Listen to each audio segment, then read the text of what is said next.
It always warmed my heart for me to be able to give back to the people. It was great to have ICNA Relief here, volunteering, helping out, and distributing. It's always a fun time.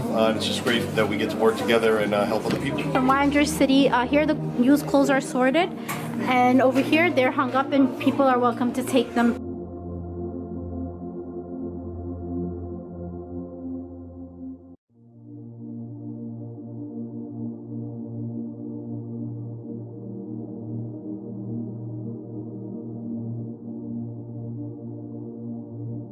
We're here with ICNA Relief and our volunteers at Masjid Ashab al-Yamin. So, alhamdulillah, when I called and let the people know that ICNA would be giving out food, they were so happy because, and one sister told me yesterday, she said, mashallah, it's right on time because I have no food today. There are a couple of brothers who are handicapped, had a stroke or some other kind of illness and can't make it out, and so we're going to bring food to them. Team up with people that know the families directly and personally, so you can be sure that when you give your zakat and I give my zakat, that it's going to people who need it.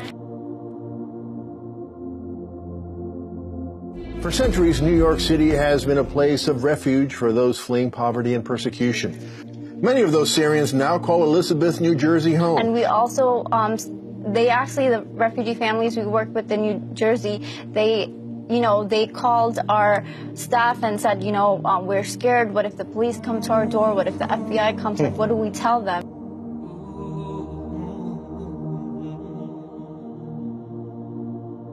So my name is Leila Alfan, and I work for ICNA Relief. I'm the Refugee Outreach Coordinator. Our role begins by visiting the family, welcoming them to the U.S., and of course making an assessment on what their general needs are. Then the second step, that's when they have to actually enroll the kids in school, go to apply for welfare because they don't have a job, of course, eventually, and they need to get some help for the first month. Once they apply, the welfare unfortunately doesn't give them a lot of time to adjust or to put the kids in school, because welfare, when they decide that you have to start an activity or ESL, you have to start it. If you don't, you get sanctioned, and sanction means no rental assistance, no cash assistance. They reduce the food stamp, so it's a disaster for someone who has been here for only a few weeks.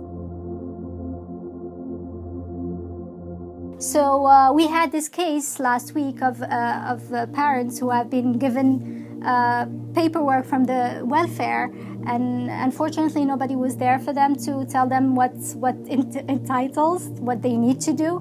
And they only contacted us last week when it was time for the parents to start their activities at ESL. So we had to rush and try to get the kids at school, because there's no way the parents can go to their ESL activities if the kids are still not in school. We went to the Board of Ed. It's a long process. You have to have the kids' immunization ready.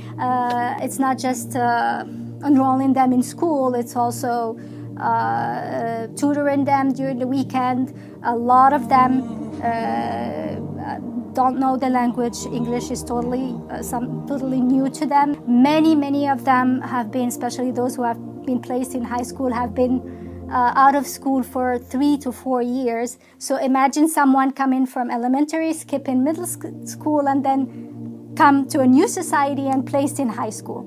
So it's a nightmare. We do provide counseling for them. We sit with them, we talk to them. We are constantly in contact with the teachers, with the principals. We have had some cases of teacher bullying them, or student bullying them. So that's where ICNA Relief is there to provide the services.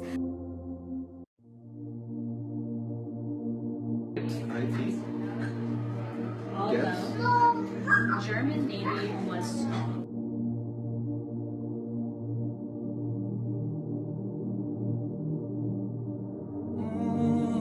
ICNA Relief has provided the brothers with help them get their driver license and then help them with car donations. Honestly, because of that, the women can cook and the man can deliver. So it's a big step towards becoming self-sufficient and feeling that they are not just here to just take, but they can give back as well. Unfortunately, we all think that